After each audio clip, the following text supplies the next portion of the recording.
Okay, let's dive into this. The situation in UK prisons. Well, it's looking pretty critical. It really is. We're hearing they're hitting around 99% capacity. 99%. That's barely any room left at all, just a few hundred spaces across the whole country. Exactly. And there are projections, serious ones, that if nothing changes, they could be completely full by, what, November next year? 2025. Wow. Breaking point, basically. It signifies a system under enormous strain. So today we're looking at various news reports, some policy analysis, trying to get to the heart of it. Right. So this deep dive, it's about cutting through the headlines, isn't it? We Yeah. want to understand this overcrowding crisis, what the government's actually doing, these emergency measures, and, the arguments swirling around them. The aim is to give you a clear, concise understanding, hopefully without making your head spin. Let's start with the numbers then. Just how bad is it?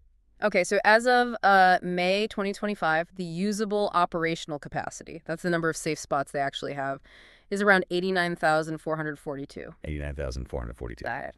And the actual number of people inside, about 88,087. So do the math. That's less than 1,400 spaces. Free. Nationwide. Precisely. It's like, imagine a hospital system with only a few empty beds left. It really shows how tight things are. That 98.9% figure isn't just a number, it's screaming crisis. It leaves virtually no flexibility. And responding to that, the government's brought in some, well, pretty significant emergency measures. Right. The first one seems to be about early release for recalled offenders. Yeah, let's unpack that. So you've got individuals who are sentenced to between 1 and 4 years. Okay. They get released on license, but then they breach the conditions of that license. Right. So normally they'd go back inside for the rest of their original sentence. That was the old way.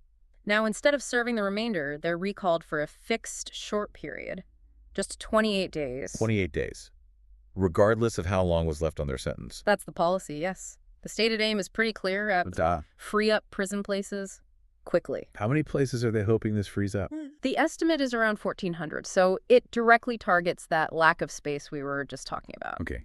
A direct attempt to create some breathing room. What's the next part of the plan? I heard something about new prisons. Yes, that's the longer-term strategy, building new facilities. How many are we talking about? The plan outlines 3 new prisons. And what kind of capacity increase would that mean? It's substantial on paper, projected to add about 14,000 new places. 14,000. That sounds like it would make a difference. But there's always a but, isn't there? What's the catch? Well, 2 big ones. First, the cost. It's estimated at around 4.7 billion pounds. Wow. Okay, that's a huge figure. And second, the timeline.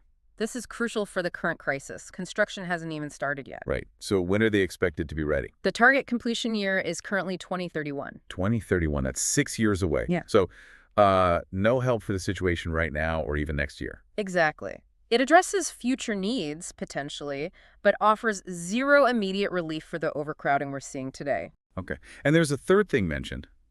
Potential changes to sentencing itself. Yeah, this seems to be emerging from a review that's underway.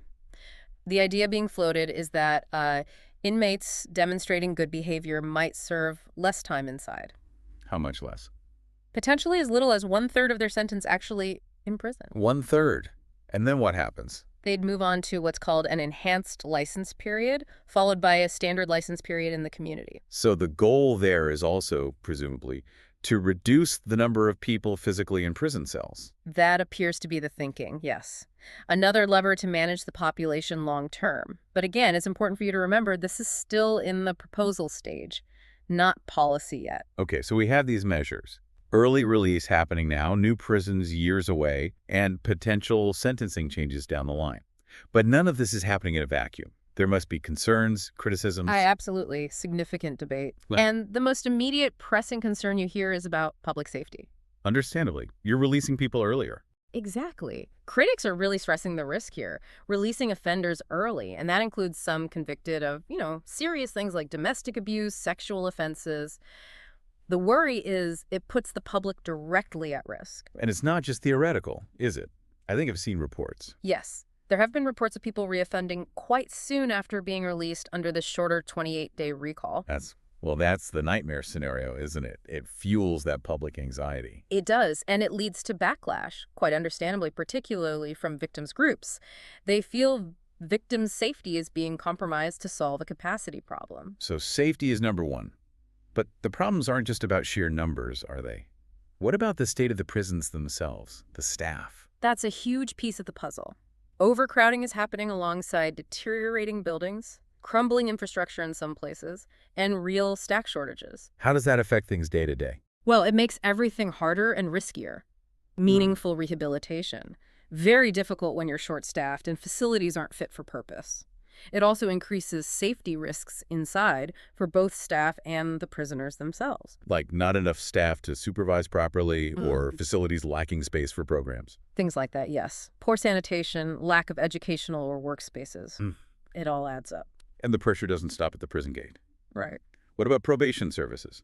That's the ripple effect. More people released early means a bigger caseload for probation officers. Who are likely already stretched thin. Exactly. So this sudden influx, it could really compromise their ability to supervise people effectively in the community, which in turn could raise the risk of reoffending because people aren't getting the support or monitoring they need. It really sounds like these emergency measures are sort of sticking plasters on a much deeper wound. That's the consensus among many experts, yes. They might offer temporary relief, stop the system completely collapsing right now. Which is necessary, I suppose.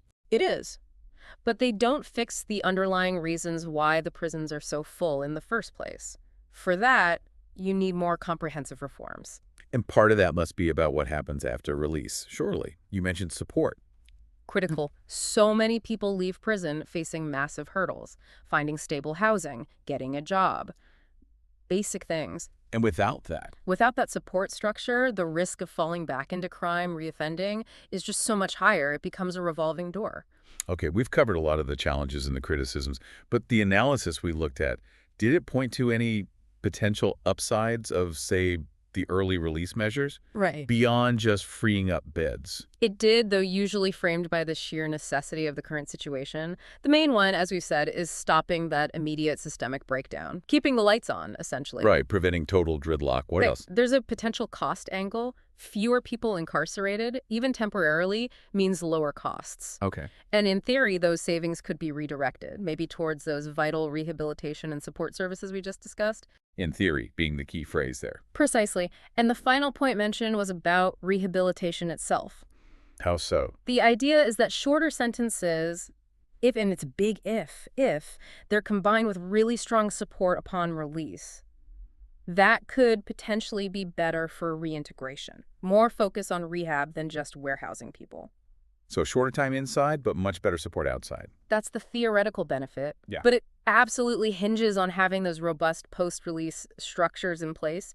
Without them, it's just early release. Okay, let's try and pull this together then. We've got UK prisons right on the brink, almost totally full. This has triggered emergency actions, early release for some, long-term plans for new buildings that are years off, maybe sentencing changes later. But these actions come with real worries about public safety. Right. And they don't really fix the deeper problems like old buildings, not enough staff, and crucially, what's needed for the long term. Exactly. The core tension is right there. The immediate need to stop the system buckling versus genuine concerns about risk and whether these are sustainable solutions. So the key things for you listening to take away are probably these. Prisons are dangerously full right now. Emergency releases are happening as we speak. New prisons are planned, but that's a long way off. And there's a massive debate going on about the risks versus the benefits of the current approach. Is this the safest, most effective way forward? Which leads to a final thought, really, a question for you to ponder. Given all this complexity, all these trade-offs, what does a truly successful and safe justice system look like when it's under this kind of intense pressure? Yeah, what compromises are acceptable? What choices does society need to make here? It's definitely not simple. There are no easy answers, and it really forces you to weigh up all these competing factors.